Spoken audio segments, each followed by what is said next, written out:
नमस्कार. आपल्या उजनी धरण अपडेट न्यूज चॅनलमध्ये आपल्या सर्वांचं मनापासून स्वागत.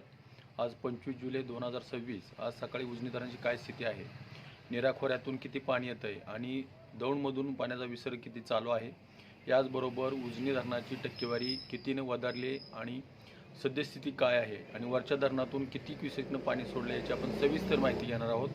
आज सकाळी उजनी धरणाची एकूण पाणीसाठा बघितला तर आपल्या उजनी धरणाने 100 TMCचा टप्पा पार केलेला आहे. तो आता 100.14 TMC एवढं उजनी धरण झालेलं आहे.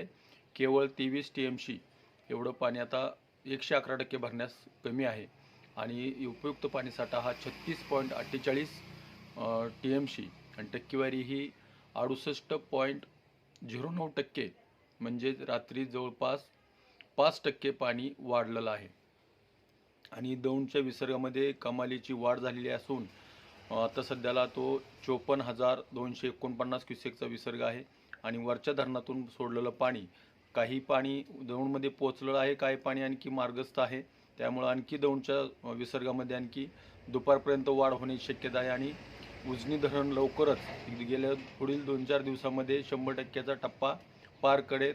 कारण संध्याकाळपर्यंत उजनी धरण 75%ची वाटचाल पूर्ण केलेली असेल आणि वीरमधून नीरा नदीमध्ये जे 24,285 क्युसेकचा विसर्ग सोडला होता, तो विसर्ग मध्यरात्री कमी करून तो 15,000वर आणलेला आहे. परंतु तो विसर्ग चालू आहे आणि पुढील काळामध्ये पावसाच्या आवकनुसार त्यामध्ये कमी जास्त होऊ शकतो. त्यामुळं उजनी वीरमधून नीरा नदीमध्ये आणि नीरा नदीमधून भीमा नदीमध्ये येणारं पाणी आता इथून पुढची काळात पूरपरिस्थिती निर्माण होण्याची शक्यता नाकारता येत नाही. कारण उजनी धरणामध्ये येणारं पाणी वरची धरणं जवळजवळ 13-14 धरणं 100% भरलेली आहेत.